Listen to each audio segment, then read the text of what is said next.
Si les pays africains n'ont pas assez d'argent, pourquoi n'impriment-ils pas juste plus de billets comme le font d'autres pays? Ce serait trop simple, parce que pour ça, il faudrait déjà qu'ils aient des économies qui le leur permettent. Je vous explique. En situation conjoncturelle relativement difficile, l'État peut imprimer des billets par la Banque centrale. C'est-à-dire qu'en gros, l'État injecte des liquidités dans l'économie pour pouvoir freiner un ralentissement ou pour pouvoir relancer l'économie. De l'argent sorti de nulle part. Comme ça.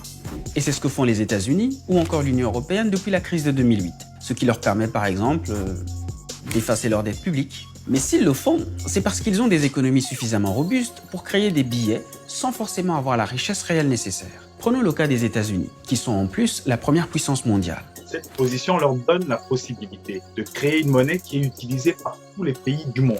Ça veut dire que quand ils ont à rembourser leurs dettes, ils remboursent leurs dettes avec leur propre monnaie qu'ils créent.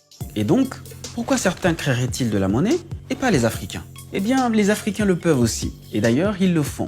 C'est le cas en Algérie, récemment dans les pays membres de la CEMAC, ou encore au Zimbabwe, sous sanctions économiques depuis des années. Mais comme l'explique le socio-économiste Zebelinga, ces injections sont dangereuses et ne permettent pas de relancer suffisamment les économies africaines pour une simple raison.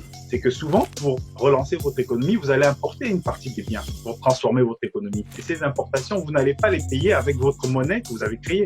Vous allez les payer avec des devises, d'accord, avec la monnaie étrangère. Et cette monnaie étrangère, il faudra que vous l'ayez gagnée par vos exportations. Or, l'Afrique importe trop, transforme peu et se contente d'exporter ses matières premières sans valeur ajoutée. Ce qui nous emmène au problème fondamental. Notre problème n'est pas d'abord et simplement un problème de liquidité, c'est un problème de logiciel et de modèle de développement. Pour mieux comprendre, prenons un exemple. Le Nigeria, la première puissance économique du continent. C'est aussi le plus grand producteur de pétrole brut en Afrique. En 2017, il a exporté du pétrole brut pour 46,8 milliards de dollars. Sauf que la même année, le même Nigeria a importé du pétrole raffiné 34,2 milliards de dollars. Pourquoi le plus grand marché africain préfère vendre son pétrole à l'état brut pour ensuite le racheter transformé? Pourquoi ne le transforme-t-il pas suffisamment sur place pour satisfaire d'abord ses besoins et ensuite revendre le reste avec de la valeur ajoutée? Réponse, un manque d'industrie qualifiée et d'infrastructures de pointe. C'est-à-dire qu'on est capable de produire ce dont les autres ont besoin, mais jamais ce dont nous-mêmes avons besoin. C'est cette rupture qui est indispensable. Mais ce sera aussi une rupture dans la pensée. Et la plupart des pays africains fonctionnent comme ça, notamment avec leurs partenaires chinois, européens ou américains.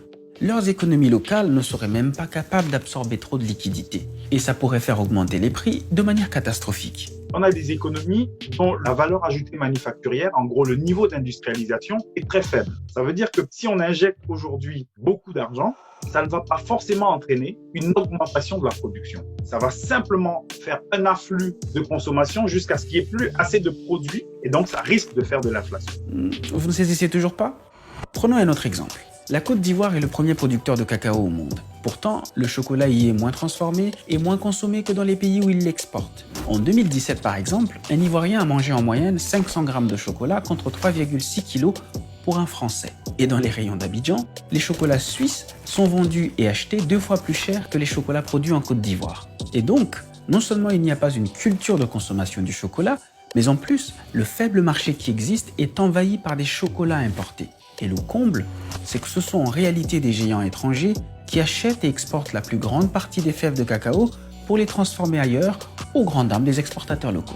Entre le 1er octobre 2019 et la fin de février 2020, le Singapourien Olam, l'Américain Cargill, le Suisse Sako, les Français Sugden, Touton ou Semois ont récupéré 861 097 tonnes de fèves de cacao de la nouvelle campagne de récolte, soit 52,4% du total. Pour Martial Zebelinga, cela prouve que le système est simplement défaillant. Quand ils ont besoin de nos matières premières, le cours des matières premières augmente et on croit qu'on a de la croissance, on n'a pas de la croissance. On est de bons esclaves. Et puis quand ils n'en ont plus besoin, les cours des matières premières diminuent, on pleure, on dit « Ah, mais c'est dommage, mais c'est les matières premières ». Évidemment, c'est le modèle. Un modèle qu'il faut changer pour l'économiste camerounais, en dopant le marché intérieur au lieu de chercher des solutions post-Covid à court terme. Nous avons des économies qui sont fondamentalement des économies taillées pour les besoins de l'extérieur, ce que j'appelle la colonialité économique, que d'autres appellent la dépendance économique. Et c'est de ça qu'il est question, non pas seulement de discuter en disant on va faire des industries, il faut vraiment repenser totalement le processus de transformation parce qu'on n'aura pas les industries du 19e,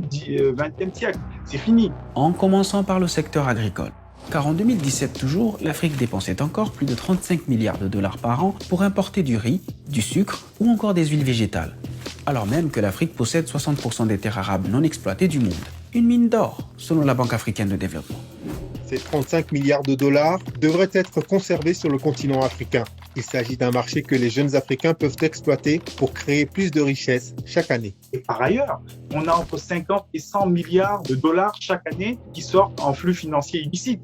Donc, si avec tous ces éléments-là, on n'a pas de quoi faire, c'est à désespérer. Et vous, pensez-vous que le logiciel économique africain a besoin d'une mise à jour ?